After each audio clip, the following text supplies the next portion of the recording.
Hola a todas, hola a todos, bienvenidos y bienvenidas a esta nueva edición de VOR OnLive. VOR en la navegación aérea es un dispositivo que emite señales para que el piloto no pierda el rumbo. En ese sentido, para nosotros en CENTRO, VOR es una indagación desde la creatividad sobre nuevas rutas creativas para resolver diferentes problemas a través de las cosas que nos interesan en CENTRO, como el diseño, la innovación, la tecnología, la arquitectura. En este caso particular tenemos un evento muy especial planeado porque es una mirada al proceso creativo en general, pero desde una cosa y un objeto paradigmático en nuestra cultura que es la joyería. Y para eso, bueno, ahorita voy a pasar a inglés para presentar a nuestras invitadas. So welcome to the VOR OnLive conversation. Today we're going to speak about the creative process, emphasizing in the jewelry and creating of jewelry, but as a broad way to come into the creative process. We are very lucky today because we have two great friends and collaborators of CENTRO. Firstly, we have Martacarmela Sotelo. She is the coordinator of the graduate program in contemporary jewelry design at CENTRO, and she's also a graduate, a former graduate student of CENTRO in the MA in contemporary in business innovation and creativity, which is super interesting because she's an architect, a jeweler, and now she's also a business expert. So that's great, and so you'll hear more from her now. And we're also very privileged to have an amazing artist, an extraordinary designer of jewelry, who's Julia Turner. She has her own studio in San Francisco where she'll be joining us. She's going to be showing us around and talking about her creative process. She also has an MFA. So as Maca, she's also an extremely incredible and amazing, talented designer.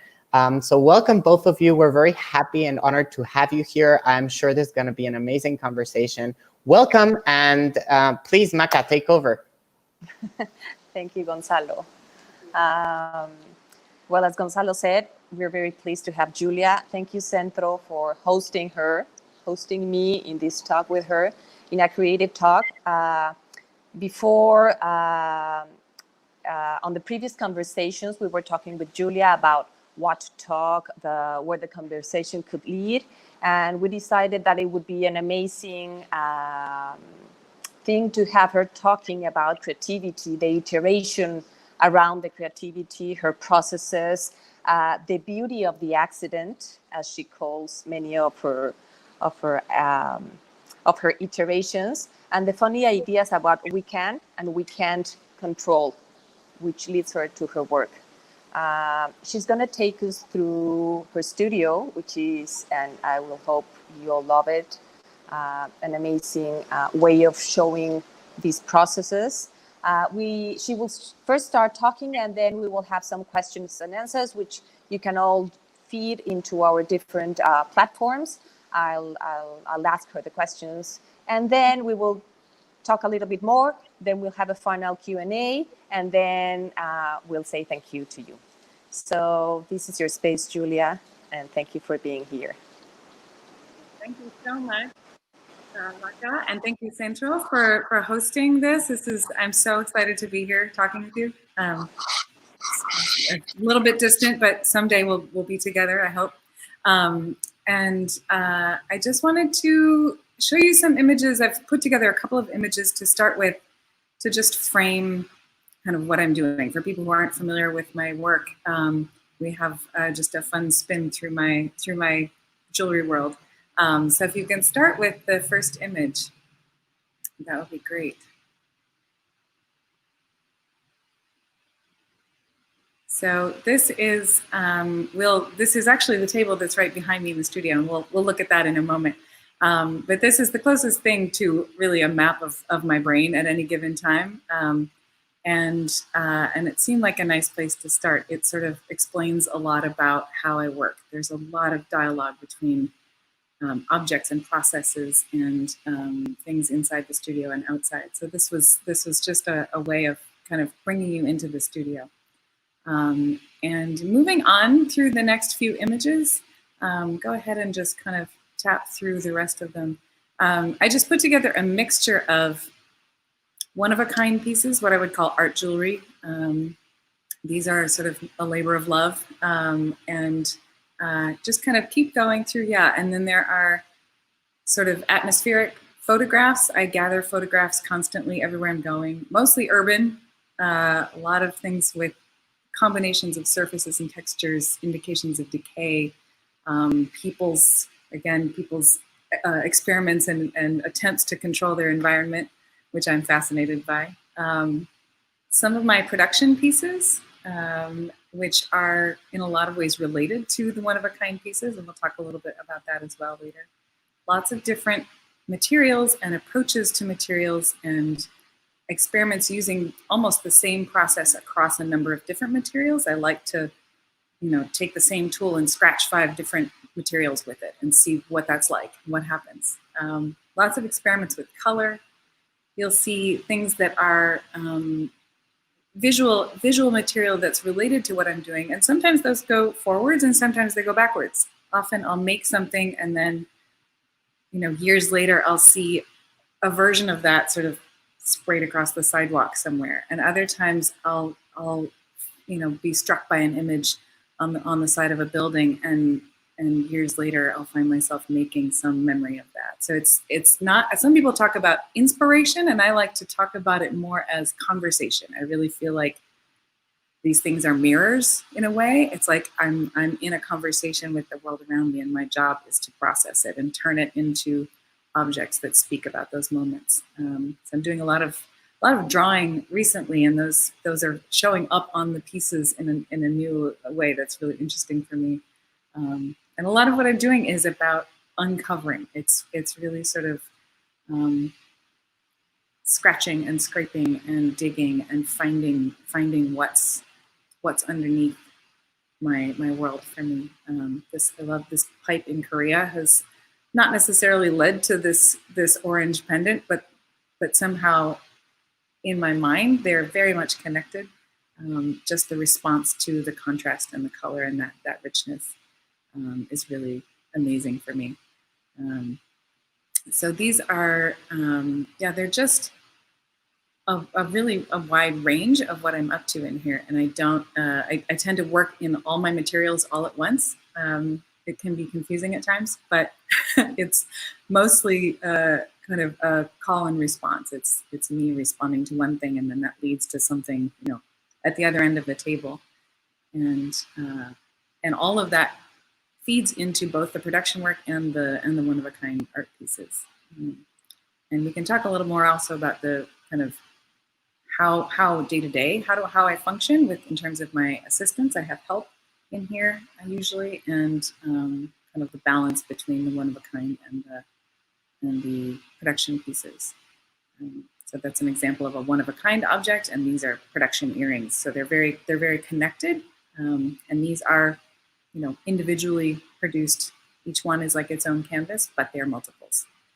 And I think we're winding down. That's the end of the sort of beginning. So, Marta, if there's anything you want to ask right off the bat.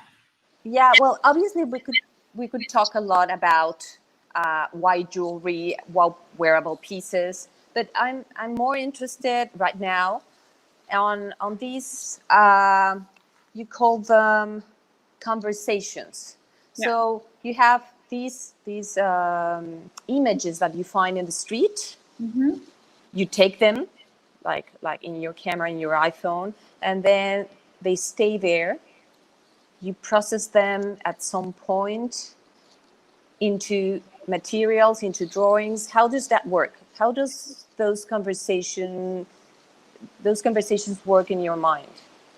In a way, I think if I could describe it, the most concise way that I could describe it is that I'm gathering evidence, not of crimes, but of possibilities in a way. I think each time I document, I have 100 images just of, when you cross the street and there are those lines to help you cross the street. And every city I go to, I notice the character of we call them crosswalks here. And I notice, the state of them and how they degrade in places with a very harsh winter the crosswalks are much more interesting because each winter they freeze and crack and they have to repaint them, and they repaint them badly. And so there are these beautiful layers. I mean, it's incredible. And then in other cities, you know, they always keep them fresh and they're not very interesting. So it's almost like I have threads that I follow. And as I'm moving through the world, I sort of add to these collections, and it just builds layers in my mind. So it's in a way, when I'm drawing in the studio, or when I'm working with you know, my steel or my wood or the ink or the enamel, all of those things that I've gathered rise up in my mind, and I'm relating to the material in front of me, and also relating to all of those moments of seeing material in the world in all these different states. I don't know if that's a good explanation or not, but it's really like I'm gathering evidence or proof that these things can be interesting, and especially with colors, I am fixated on when I see color combinations sort of in the wild, that I think, if you asked me, you know, here in my studio, can you put purple with brown with light pink? And I would say, no, that sounds terrible. And then when I see it, you know, on a building or someone's dress, and I think that's amazing. And so there are these things that it's almost like I'm convincing myself that these things can be beautiful and interesting, that they're worth exploring. And then, I mean, you gather all this information, this evidence. What gives you this impulse to pass these 2 dimensions into 3 dimensions, to reveal? Because I actually, what you were talking about is that at some point you reveal things. Yeah. Just like what happens. I mean, the passing of time is very important in these evidence that you gather, but then also in the pieces that you're making. So how does this process work in your mind? It's a really interesting question. And I think there is a threshold where the gathering of the information and the processing of these visual situations is very much here. It's very much a mental exercise, sometimes an intellectual exercise, kind of trying to understand what happened to create the decay. And I'm very fascinated with human behavior and all that. But there's a point where all of that sort of falls away, and really most of the way that I work is through my hands. I don't really draw anything before I start working. I don't sketch. I don't plan. I don't think ahead, and I just grab something and cut it in half, or burn it, or poke it, or something. And while I'm doing that, that's when all of these other images sort of rise up, and it becomes very much not an intellectual exercise at all. It's really like I'm exploring a material, and then while I'm doing that, it pulls up the memory of all those other materials, and it sort of combines with them. And it's like there's something in my studio that's having a conversation with the world outside, but it's totally through my hands. And I'm watching, it's like I'm watching something happen. And I'm like, oh, okay, that's happening now. That's cool. But then you record it as well, right? I mean, you take the image, then you work from the image into a 3D object, then you record again all these processes. Mm-hmm. So it's a 2D, 3D going over, and I mean, like a loop. Yeah. Just to understand the way you're you're thinking. It's really, I mean, it's, you know, you think by now someone would have asked me to talk about that, and it's the first time I've really articulated kind of that switch that gets thrown. So it's really interesting. Thank you. Thank you. So go ahead. I think you wanted to show us your inspirational table. Oh yeah, and before I do that, there are just a couple of images. If we can go to, that one. This is, I want to mention where my studio is, because it's in a really special place. The Heath Ceramics Company is a very, very well-known, very well-loved ceramics company here in San Francisco. Been around since the 1950s, I think. And they, about 8 years ago, they expanded their original factory, and they took on a very large space here in the middle of San Francisco. And as part of their vision, they created space within their factory building for a small number of what they called like-minded makers. So it's people who are not ceramists, but have an aesthetic and a way of thinking about making that was very compatible with theirs. And I feel very fortunate to be one of the people they invited to work in their building. So I have downstairs is the ceramics kilns and the, this giant factory floor, and I'm tucked away upstairs. If you go to the next image, you can see there's a second level, and my studio is sort of off to the right, that second level of windows. So I'm very much a tiny fish in their big pond, and I am very well supported by them. We collaborate together. They are so supportive of me. They sell my work in their showrooms. They are they kind of look out for me and include me in a lot of things that they do, and that has provided, in so many ways, the foundation for my business as it currently is. So they have contributed to my stability in a huge way, and I want to acknowledge that and just mention them. Also, they make beautiful work. So if you're not familiar with them, check them out. They're incredible. So with that, yeah, we can spin around the studio now if you want. This is gonna be possibly a bumpy ride. We'll see. So I'm just gonna move the computer a little bit closer to the table. And can you see me? There we go. So this is an ever-changing landscape of ideas and objects. Many of these things are things that I've made. And some have been found on the street. Sometimes people hand things to me and they say, this made me think of you. And there are pieces here from 15 years ago. There are things that are works in progress for the future. It's really a dialogue between kind of a lot of different versions of my creative self. And this is what I see when I walk in the studio every day. I enter the studio and I see this, and it's really like my own brain looking back at me. And like, for example, there are, let me see this.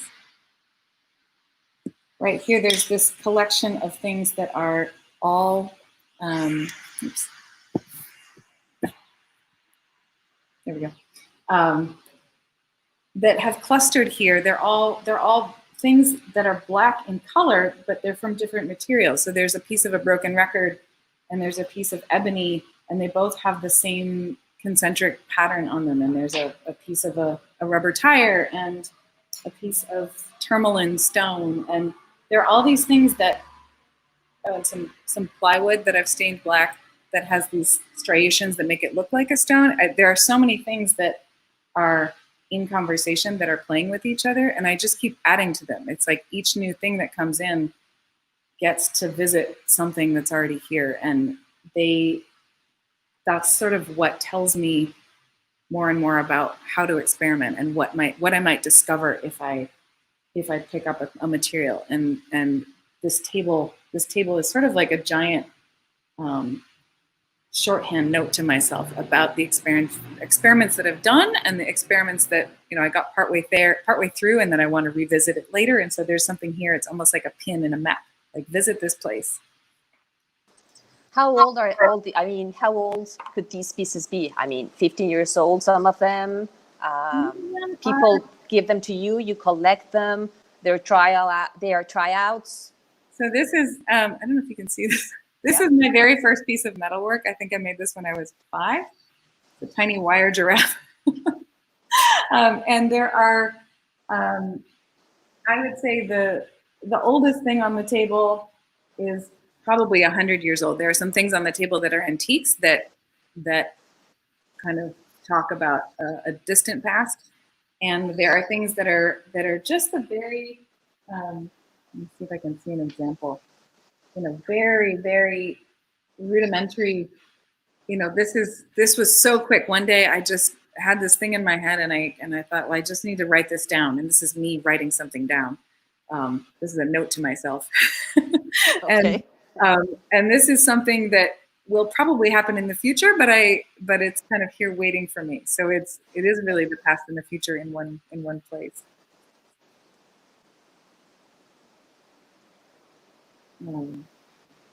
Can you show everyone like a big pan of the whole table, because it's an amazing table with a lot of things. I'm going to be out of the frame for a moment. Yeah. I'm going to go right over here.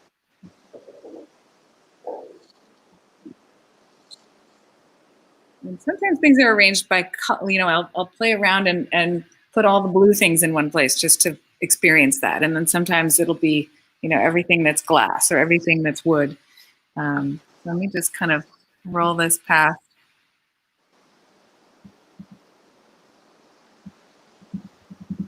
This piece in the middle here is a drawing that is there to remind me that I have a whole collection of pieces in the future that are not jewelry, which I'm really excited to do.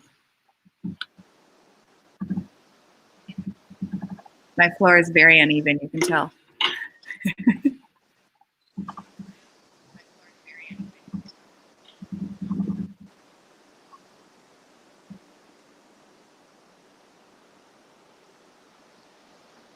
Let me put this back up again. I've got things hanging on the wall too. Shall I spin this around to take a look at the rest of the studio? Yeah, let's go. Okay. So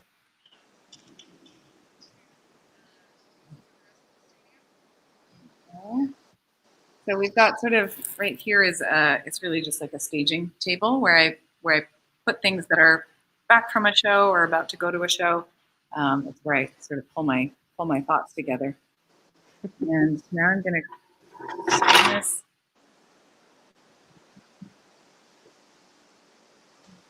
Which actually is quite amazing. They are just in front of this inspirational table where at some point they came from. I mean, yeah. They were born in one side and then you can actually see them gone in the other table.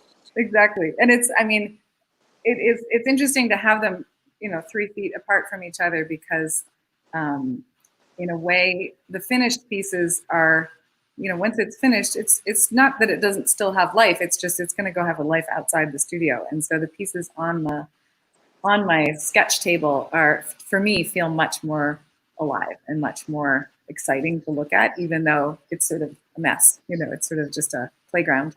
Is there like a middle table, like thinking in the creative process? You have the inspirational table, then you have the end pieces. Are there some pieces that you're not sure that they're in the process, that they're just in between there and then they're put away, or where are they? Let's go to that. So this is just going to spin this around. So you can see a lot of things that are really just thoughts at this point. Let me pull this together here. So on this table, I'll get back in the frame in a moment, but this is drawings and sculptures and you know, things that I'm just playing with all together that are slowly pulling toward being finished work. So this is you can see this in the frame.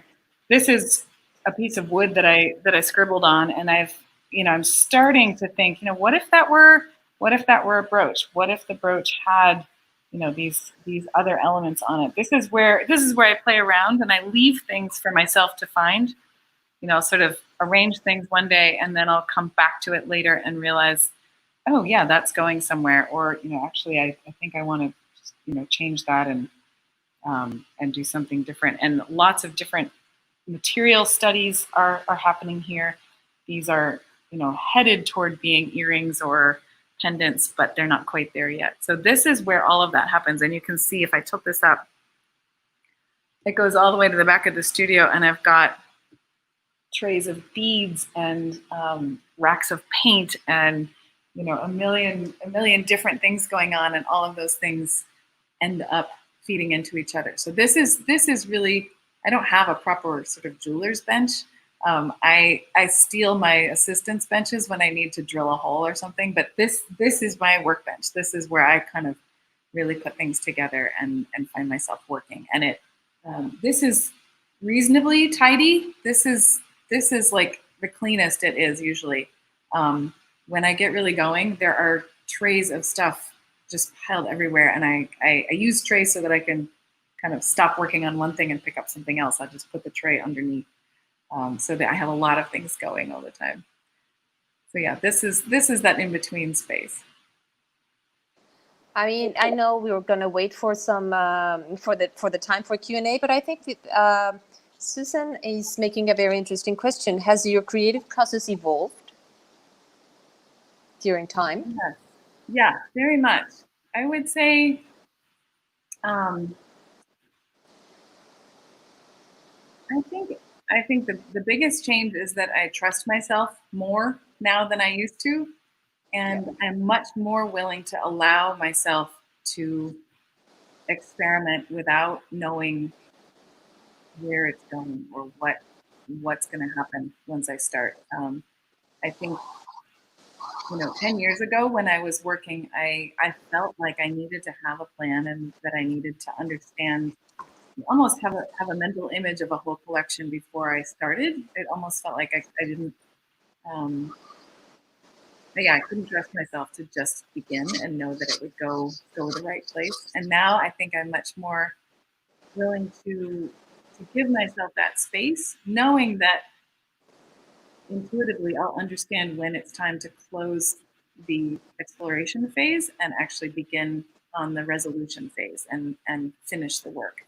I think a lot of creative people have a hard time closing the door, closing the exploration and saying, well, now I'm going to put the pin back on. Now I'm going to put the clasp on. This is going to be finished, because there is a very small there's a finality to that. It means that you can't keep playing with that thing. You can't keep finding out what else it could be. So I think I used to fear that a lot, and so I felt like I had to start ahead of time, knowing when I was going to stop and where I would limit myself.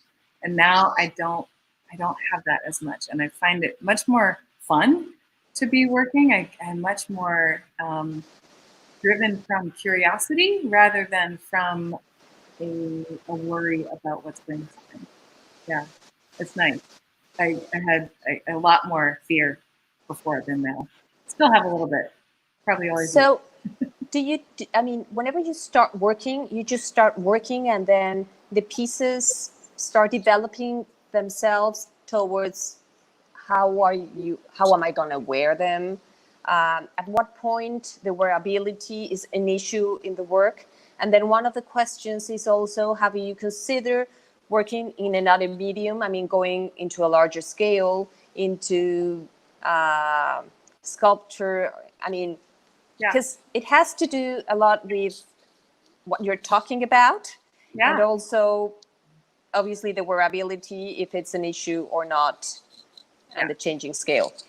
That is a fascinating question, and it's one that I'm really occupied with at the moment. I think the more I allow in my creative process, the more I come to understand that I'm not necessarily a jeweler. I think that's never been an identity that I use to describe myself. I would say I make jewelry, or I'm an artist and I make jewelry and objects. Most of what I have made over the last 25 years has been jewelry. But recently, especially during the shelter in place, the quarantine period, I gave myself this sort of gift of drawing every day, and it's leading me into places that I'm very curious about. And it's the first time that I've said that I get to draw without it having anything to do with jewelry. And really, there doesn't have to be an outcome that's connected to jewelry. And also that these pieces could maybe stand on their own as drawings. So like I was showing you the piece on the table that is a drawing. It's made using the same processes that I use for the jewelry. So it's a panel of steel powder coated with the white enamel, and I'm scraping through it, just as I did on the one-of-a-kind brooch that was in the first images and in those production earrings. You know, it's a process that I use in jewelry, but putting it to a totally different purpose that's not wearable was a really sort of expanding experience for me. And I realized the same processes become a very different thing when they are not intended to go on someone's body.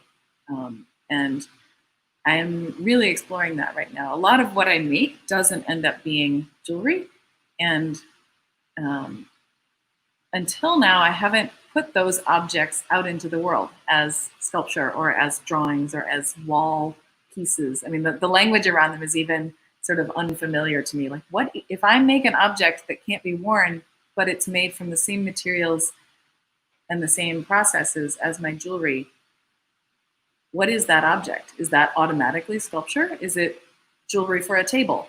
You know, like at what point is what makes jewelry jewelry? And it's very easy to say wearability is what makes it jewelry. But sometimes when I go to museums and I see, you know, beautiful assemblages on the wall, in my mind, I think that is a giant piece of jewelry for a wall. And I don't know why I think that rather than sculpture. Sometimes I'm very clear that's a sculpture. That's a piece of jewelry. So I'm really, I don't have an answer except that I appreciate the question, and I'm very much exploring that right now. So is it here where you're going to talk about your assistants and this process? Because we're starting to have questions on how many people work in your studio. And before you answering all these, I want to ask everyone that wants to ask questions to start doing so, because after this bench, after this table, we will answer the first Q&A. Great, yeah. So let me spin it back around to the jeweler's bench.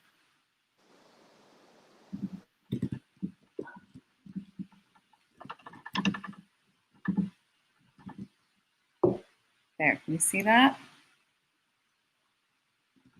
Okay. Woo! Almost tipped the whole thing over. Okay. So I'll pause here for a moment, and you can see there are, I don't know if you can tell, there are 4 different stations around a sort of central table, and we've got all the tools kind of clustered in the center, and there are tons of drawers of tools. This is really sort of where the action is in here, and I'll put a little closer and have a seat.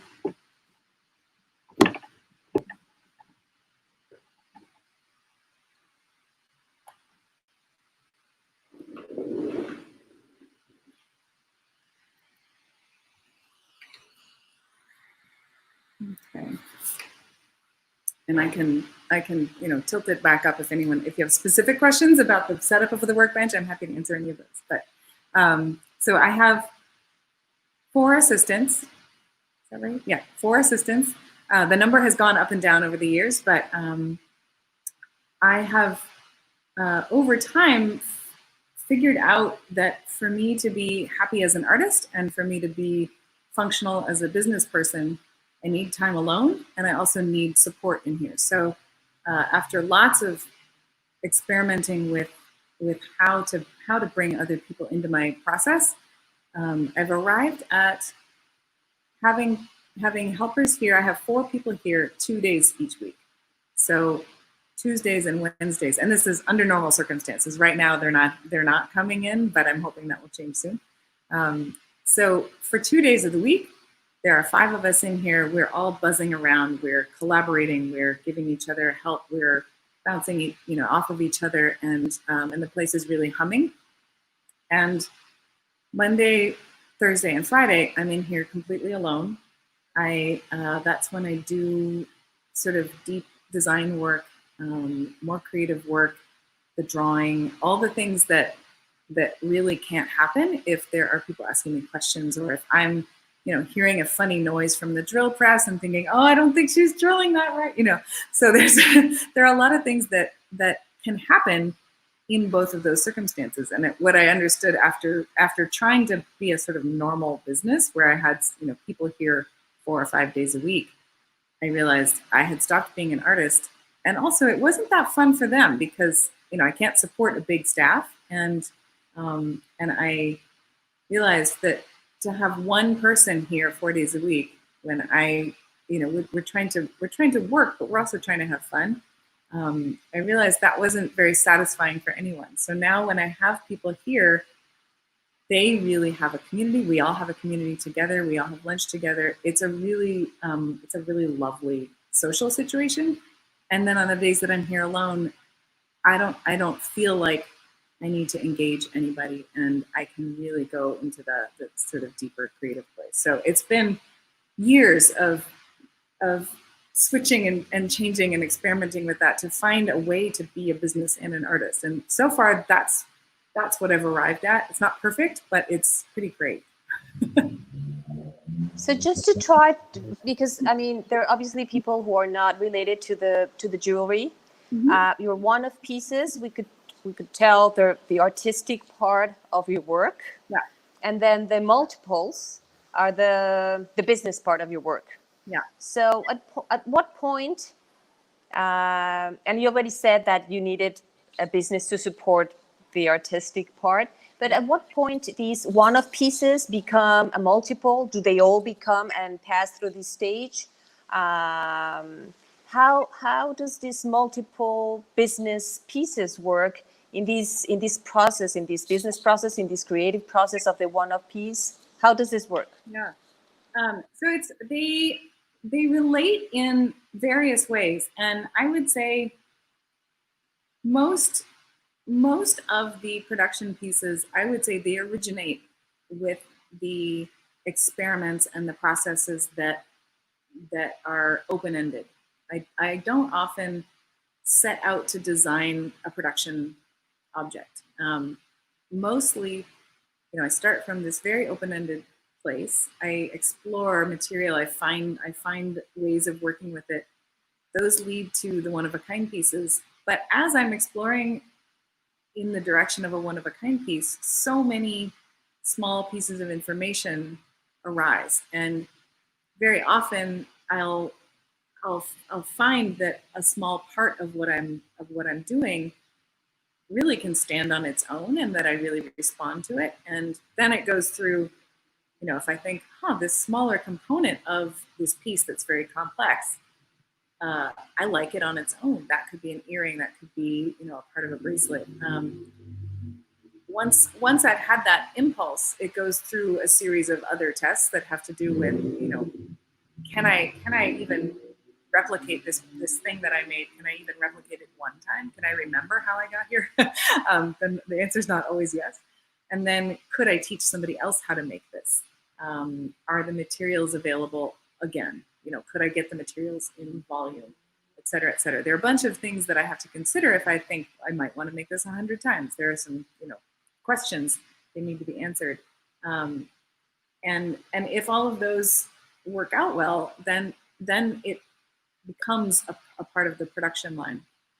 And when I'm thinking about a production piece, I don't necessarily think of that as a separate practice entirely from the art pieces. They, in some ways, are separated out in the world, and in some ways they're separated in the studio. But I think of the best production pieces are really distillations of the same material that's in the one-of-a-kind pieces. I really, sometimes I think about it in terms of a test for whether something is a distillation or a dilution. Like, did I boil this down, or did I water it down? And the best pieces are always the one that are really like, I took what I'm working with and I put it in a pot and boiled it for 12 hours, and it came out smaller, but still powerful.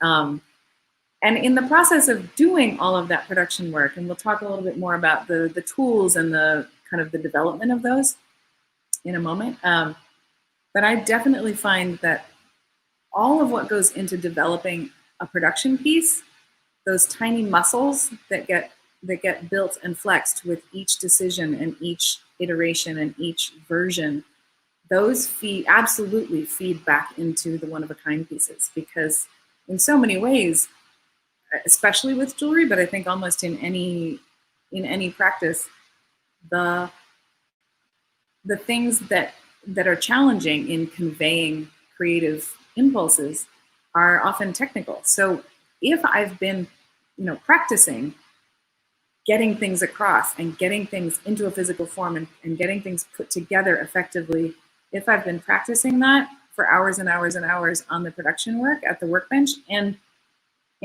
finding through my collaborations with my assistants, finding better and better, more effective ways to do that, when I go to make a one-of-a-kind piece, all of that information comes flooding in. And I absolutely find that it helps me make those pieces more smoothly, more beautifully, more efficiently, and it just gets me to that expression that much faster. So I think of them as beautiful partners, not at all in conflict. So when you're doing the artistic piece, you're thinking about the piece and the way you work. But when you're doing a production line, do you think about the customer, about the future owner, about the possibility of selling it in either this place or to these kind of people? Because I think, I love the words that you use, distillation and dilution, that also they have these extra, the production pieces, they have this extra thing to have in mind, which is the customer and the owner and the wearer. So yeah, can you talk about that? Yes, I definitely think about the customer. There are very sort of rudimentary ways that we think about the customer in terms of, will somebody be able to operate this clasp? Will someone be able to wear these earrings? Are they too long? Are they too short? There are a lot of things that are not really connected to the creative part, but that are very much connected to the functional part. And when you're thinking about when something leaves the studio, it has to hold up. And often jewelers are terrible at testing things because we all know how the things work. We all can pick up something and undo the clasp and do it behind our head. And so we test things on each other, and we wear things around the studio, and we think about what will it be like to wear this? What would that And we always have these hilarious discussions about how long a necklace should be. Each person puts it on, and each, I say, where would you wear that if you were wearing it? So we pretend that we're our own customer.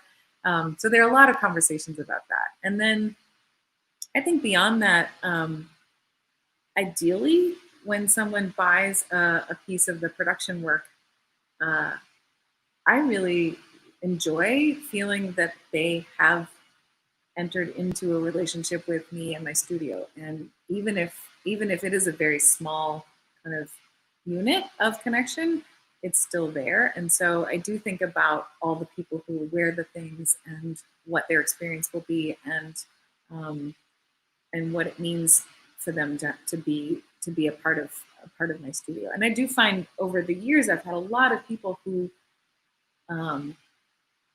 they wouldn't call themselves collectors because they're not coming and buying, the giant neck pieces or, getting more and more expensive things. They really just, every year, they come and get something, as a birthday present for themselves. And it's year after year after year after year, and it's become a ritual for them. And so it becomes a ritual for me too. I really love seeing their names pop up, and I think, wow, we're still doing this. That's beautiful. So yeah, I think about them in that way. Great. So I'm going to read you some of the questions because we already have some. Okay. So what would be your daily routine? Great question. On the days when my assistants are here, I tend to show up, I try to show up about an hour before they do so that I can sort of frame the day and get myself in a sort of isolate the day from everything around it and get ready for them. I have a board which right now is sadly not full of tasks, but I have a little magnet board with all these little dry erase magnets. and their names, and I fill all of the magnets in with information about the jobs that we have to do, and then I take the magnets and I place them by everyone's names. And so that's a kind of morning ritual that I do to make myself feel like when they have questions about what to do next, there's a place that I can look, because I don't know, anyone who's out there who has had an employee knows that it can be a little paralyzing if you're not prepared. And people show up and say, what should I do? And you think, well, so I don't know. so I've found that if I set myself up for that, it makes a big, big difference. And then I sort of do a lap around the bench with them and get each person going and answer their questions. And then we settle into work for a while. And usually, more questions will come up. I end up doing, when they're here, I do administrative work usually. And because I can be sort of interrupted for questions. Sometimes I'm at this table designing or, doing things like that. But mostly when they're here, I'm available to them and available to what they can teach me as they're working. I want to be present for that. And like I said, and I think that leads to another question, which is, you already answered how many assistants you have, but I also read an article about your assistants not being just assistants, but really collaborators. And then in terms of collaboration, how do you work with them? Because I think you're very open to their own processes, their own work of thinking. Mm-hmm. So how does that work? So that's, I'm so glad you brought that up, because yes, my assistants are all people who have their own jewelry businesses and are established. They have their own websites, their own customers, they're doing their own shows, and they work with me 1 or 2 days a week, depending on who it is. Really, partly for community, partly for learning, partly for just developing their own skills, and working with me gives them a little bit of, more stability than they would have just with their own websites. We all know that sales go up and down. So it's a lot of different things that we're doing together. And when we're troubleshooting a process, we're trying to make a piece and the drilled hole won't be straight, or something's going wrong. We will all stop what we're doing and jump in and troubleshoot together. And each of them has their own studio and has experimented and done their own research and their own, had run into all of their own problems in their own work. And so I find that having 5 brains looking at the same thing results in so many interesting solutions. And I definitely don't think of myself as the person with the answers. I think of myself maybe as having great questions after 20-something years doing this, but they really feed into the innovation that happens around the workbench, and that's a hugely valuable part of them being here. I mean, they're great at just sitting down and making the work, but in a way, that's the least sort of important thing that they're contributing. It's really that they are part of the design process and part of the sort of technical evolution of what's happening. We have a question about that as well, which is, how do you delegate the tasks in your studio? What makes what? Do they all get to do everything? Do they shuffle? How does that work? In the ideal state, most people would do most things, and that's by design. One of the things that's really important to me about working with these particular assistants is that when they have a show, when they have a project, when they have a really important, commission to do for one of their clients, that I'm able to support them by saying, don't come in this week, or, if you have to fly to the East Coast to do a wholesale show or something, I want to be able to say, bye-bye, good luck, and have my work stay intact, have them not stressing about me and me not stressing about them being gone. So I've tried in designing everything, I've tried to reduce each step to a bite size, and create tools so that almost anyone with a little bit of jewelry background could walk in and be functioning and contributing within a couple of hours of getting here, straight off the street, so that if somebody's away for a week, someone else can take over what they were doing and not be lost. So I try not to have people owning a whole type of piece or a whole type of process. I try to make it so that at least one, if not two or three other people know how to do the same thing, and they can just kind of hand off. Does that answer the question? And then before we pass into the different, to the other tables, because we're running out of time, I have a very nice question from Sandra, which says, has quarantine influenced your work in a different way, your creative process in a different way? What has this quarantine changed? It has definitely changed things. I mean, it's been very hard in some ways because I'm doing all of the jobs that they were doing. So I'm doing all the shipping and all the email and, kind of packing and unpacking stuff. And that's challenging just from a time standpoint. I would say the one of the bright sides of this has been that I am much more engaged with each of those processes. So there are kind of steps that I haven't done in a long time that I'm doing now, and I'm having ideas and thoughts about those steps and realizing, there's been something that I overlooked here, or I'm seeing potential for this to develop into something much more interesting. So it's an engagement with the production pieces, especially on a level that I haven't had in a long time, because I'm really drilling every hole and I'm sanding every little thing and stringing it onto the string. So it's very intimate, and that's been good. But I do miss having the support of the people around me, and it's been very hard to find a rhythm because I don't have that articulation every week of these are the days for this and these are the days for that. It's kind of like everything's just this open meadow. so that's been hard. I bet. I think for everyone it has been a whole new way of working, and rediscover things, and rediscover even sanding in your case. Yeah. So can we move into the next bench, into the tools bench? Yeah.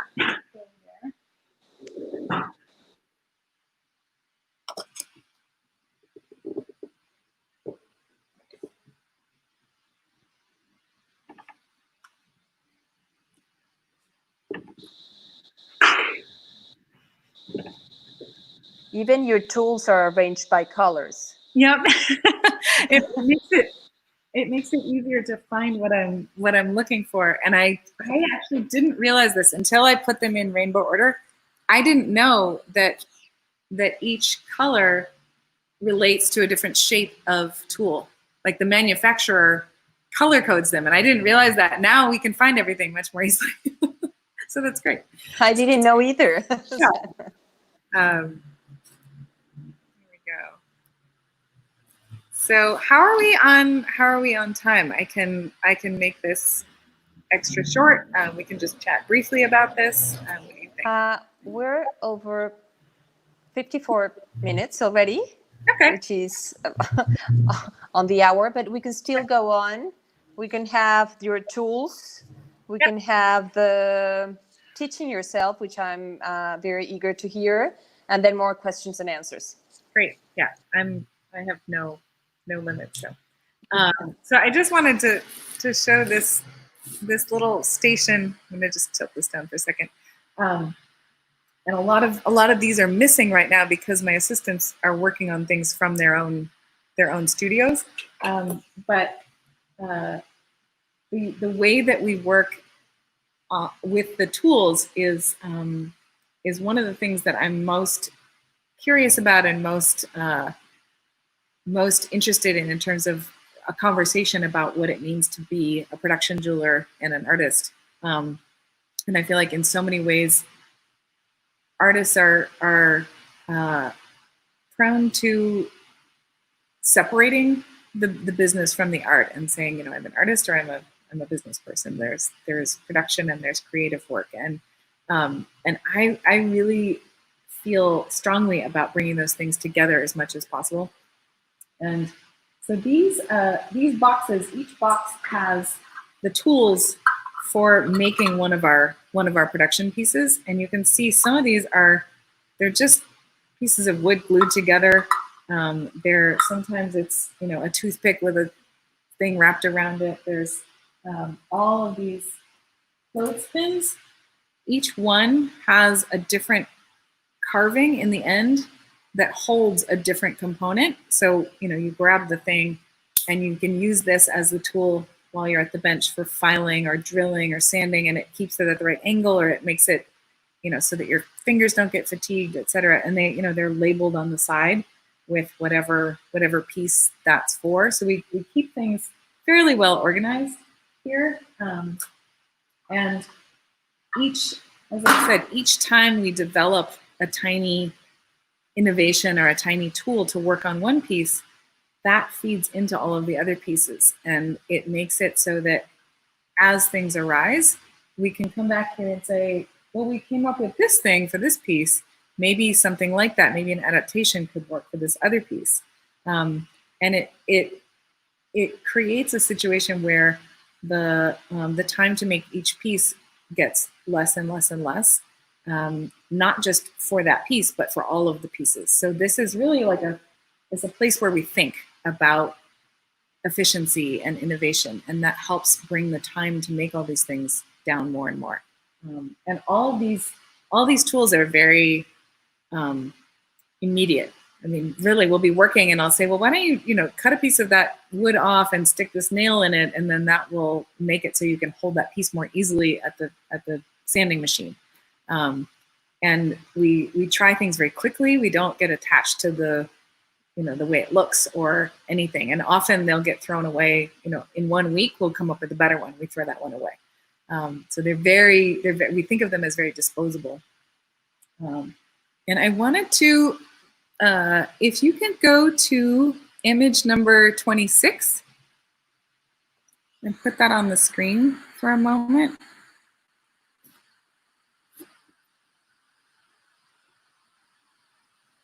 Here we go. So you can see a little paperclip there. That's a handmade paperclip. And I just wanted to talk really briefly about this interesting space between handmaking and industry, because I think it's really relevant for people who want to have a business and have it sustainable and infuse that with creativity. So this is a picture from a workshop that I taught about a year ago. And one of the exercises we did was to make paper clips by hand. And we started just with pliers and wire, and everyone kind of, did their best to create consistent paper clips, which is very hard when you just have pliers.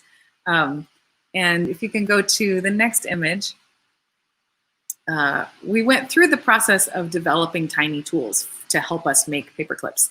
And, there was some drilling and some, little pegs and figuring out how to make it easier on our fingers and keep the wire straight. And I think we got to the point where everyone was making really nice, consistent paper clips at about, I think maybe 3 paper clips a minute or something, down from 3 minutes to make 1 paper clip. And if you can go to the next image. So we, between 12 of us, we got it mapped out so that we were sharing tricks for how to get them to, to look nice and starting out at the right measurement, et cetera, et cetera. And then I don't have it in here, but if it's really fun, once we're off of this, Google paperclip production machine or paperclip manufacturing or something. And you'll see these incredible videos of the machines that make industrial scale, paper clips. Those machines make around 150 paper clips per minute. And we were doing 3 by hand.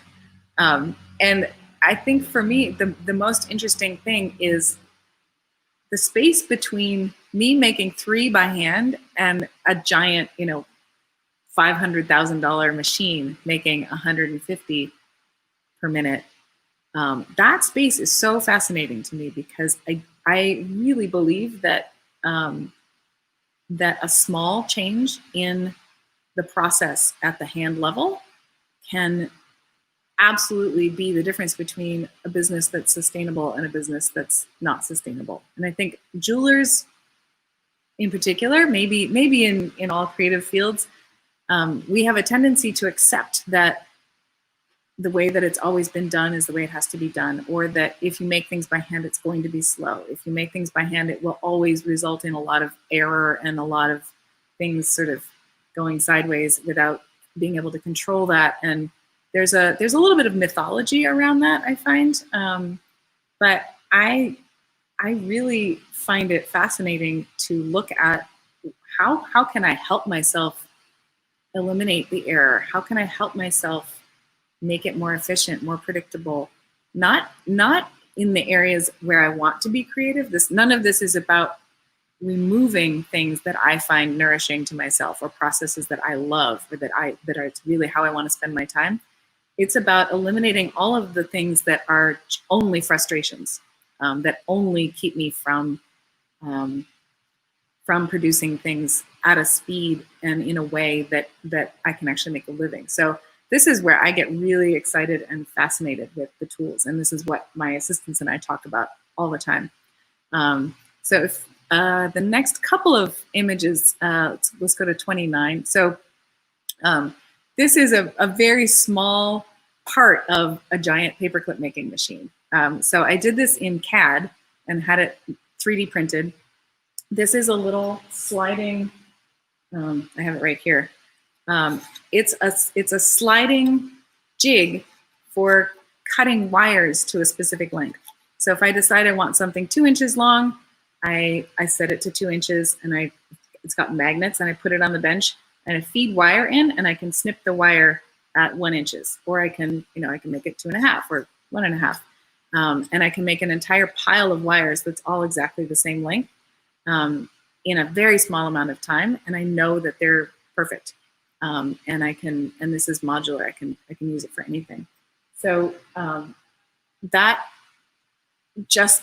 one thing, I don't know how much time it saves me each year, but it makes all of the production of earring wires totally consistent, and it takes away a whole bunch of the frustration. And the tool is really fun to use. So that's just an example of one of the ways that observing a problem that was coming up again and again and again, and then just saying, I'm going to make a tool for that.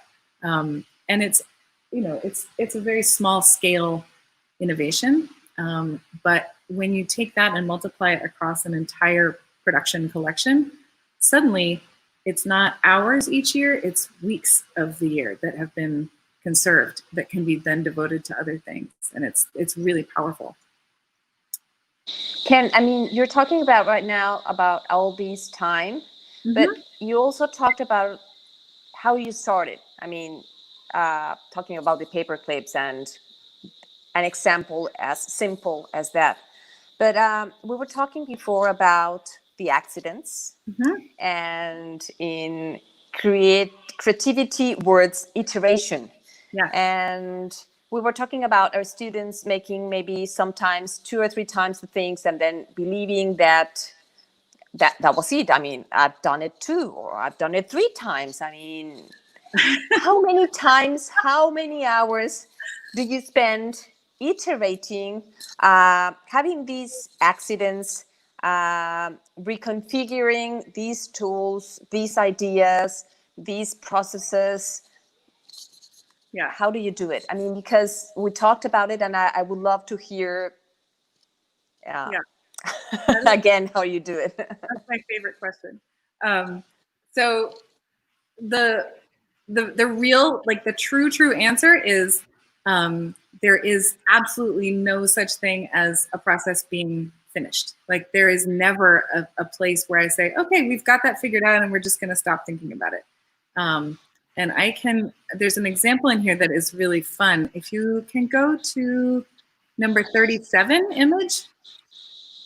There's a necklace that we can look at. So this is an example of, this is a type of piece that we do in lots of colors, and we do 20 different, color combinations. And I've made these for 6 or 7 years, I think. And the first ones were, it took hours, and I absolutely love them, but I thought, I don't know that this is necessarily viable. But we kept at it, and slowly over time, through figuring out different tools and redesigning the clasp. The clasp is redesigned 10 or 15 times. We did a year of experiments just on the cable that goes on the inside of these beads to get, we needed to get a cable that was the right flexibility to give it this beautiful drape, but to be exactly the right diameter so that the beads would make a beautiful line and not be sort of, staggered. And I think we went through 40 different kinds of cable before we came up with this beautiful triple strand of an extremely thin cable. So it bounces, but it holds the beads just right.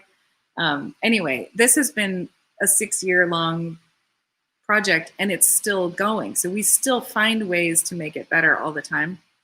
And some of that is just visual. Some of that is, the piece is actually more beautiful, and it's more enjoyable to wear when it's made better. So the clasp now has, it's a 2-sided clasp, and it has these little magnets, and it's really satisfying to use the clasp. Instead of, having a commercial clasp, we make our own here in the studio. But the other thing that's really amazing about all of that iteration and all of that innovation around this one type of piece, because we make them in so many colors, it's made a huge difference to invest the time in stopping to look each time we make them. I think 3 years ago, each one took, I don't know, an hour and a half or something. And over time, between me and all of the people who have had their hands on this piece, we've removed 30 minutes from the production time on this object. And I went into my reports earlier today and looked at how many we've made, and we've made around 3,000 of them in the last few years. And 30 minutes times, 3,000, that's 1,500 hours. And in 1 year, there are about 2,000 hours of work. So it's 3/4 of a year that we removed from making this piece. And all of that time is freed up for doing more creative work, more design, more of everything that we want to do. And it is, again, it's that kind of part of the reason for sticking with it is so that the piece becomes a more and more authentic piece and a more beautiful expression of what it can be, and a more interesting exploration. And then the other part is to make it so it's sustainable, so that it will actually support me going forward. So this is my favorite example because we make so many of them. There are lots of things that maybe we'll only make 20 times. But even there, if we manage to find ways of being creative, really applying the same creativity that we apply to everything in the design and in the aesthetics, on a different level, we're applying the same creativity to how we make the piece, to the process itself, to how we think about the tools, and also how we think about our bodies and whether our bodies are comfortable while we're working. Long term, that makes a huge difference. So it's like that muscle that keeps lifting little tiny weights that makes a huge difference. Does these production lines have influenced your one-off pieces? Does these processes, does these tools that you've made have gone back to where they were created and thinked and at some point processed? Yeah, if I'm understanding the question right, I would say let's go to number 34.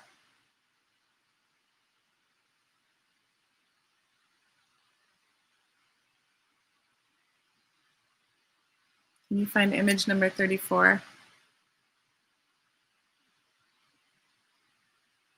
Oops. It should be a necklace of like little kind of wooden blocks. Yeah. So this is something that I would say is not necessarily actually one of a kind piece, because I'm doing versions of it that are all a similar format, but each one is different. And this is one that, you know, the first one took like 7 hours or something, because each thing I was painting it and drilling it, and wow, you know. And after making one, I thought I really want this to be a very fluid, you know, a place where I can play. But it's very hard to play if you're really bogged down in these details of trying to get the holes straight. It's like my patience runs out before my creativity. And if we go to the next image, number 35, you can see the little tools that I designed in CAD that hold the little painted blocks perfectly, so that I can come in with a special drill and drill them instantly and perfectly straight. And that makes it so that this piece is now only an exploration in color, and is not something that you know, that they end up having to really labor on technically. So it means that I can play with all the different combinations that I want. I can scale it up, I can scale it down, and each one really is a piece of art, but it means that I'm freed up. Is that the question you were asking? Yeah, about the influence in both ways. I mean, yeah. So this is usually your pieces come from the one-off pieces, and then you go into the production. Mm-hmm. I think we have to start closing. We have still, you wanted to talk about teaching yourself on the evolution of objects and tools, which you already talked right now about these tools and these different processes and the efficiency of these processes. And I don't know if you want to say something else before we go into the last questions and answers. I don't think so. I think that's really all that I just wanted to sort of like show this as a playground, and encourage people to really think about being creative, and most importantly being playful about the tools that they use. But that's it. Yeah. We have some questions still about how long does it take for one production piece to happen? I mean, to develop since the beginning. Some pieces, I think it depends. If there are what I would call, I don't know what the right word is, but sometimes there is a type of piece that really is new in terms of its format, like new for my collection. And when there's genuinely a new format, that can sometimes evolve over months, sometimes over a couple of years. Sometimes I'll make something and think that is absolutely, you know, aesthetically really viable. I love it, but I'm a little stuck on how to produce it effectively, or how I could have my assistants help. You know, there are sort of all these roadblocks, and I'll just let them sit there.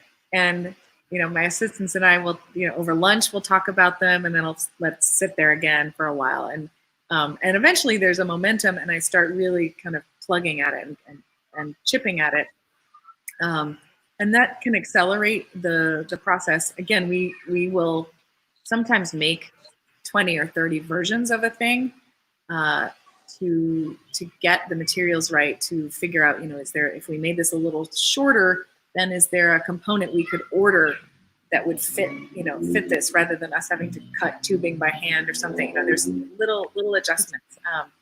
Sometimes once there's a format already, like with the necklace that I was showing you, that long looped necklace, now most of what we do with those is just think about color. So I have a huge bead library. We have all these strips of beads, and we pull out the whole library and we put it on the table, and we start pulling them out, and everybody gets to play with the colors and kind of give opinions about, well, it's too similar to the one we just did, or like, I want yellow, whatever it is.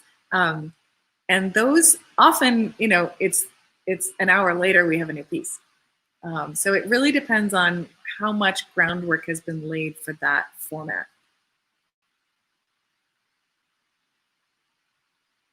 So one last question. Any tips and advices for people either going into jewelry, creative careers, or starting their business within jewelry?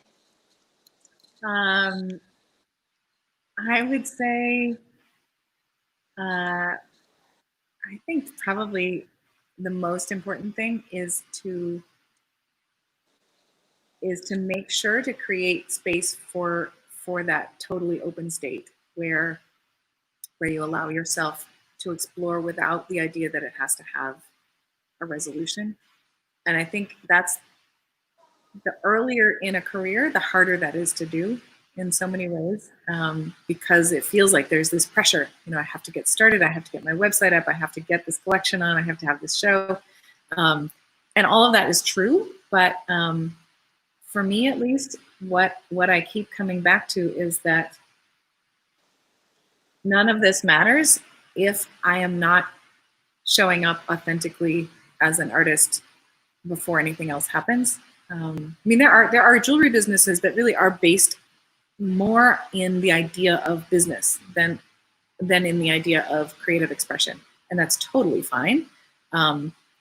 You may, if you have that type of business, you may actually have a designer that you hire to do the designs. Absolutely fine, and that's its own pathway. For me, it's almost like we were talking about this earlier. The fact that I have a business is a symptom of the fact that I'm an artist. It's not where this all started. I wasn't like, I need to have a business, I guess I'll make jewelry. It was like, I seem to be making a lot of jewelry.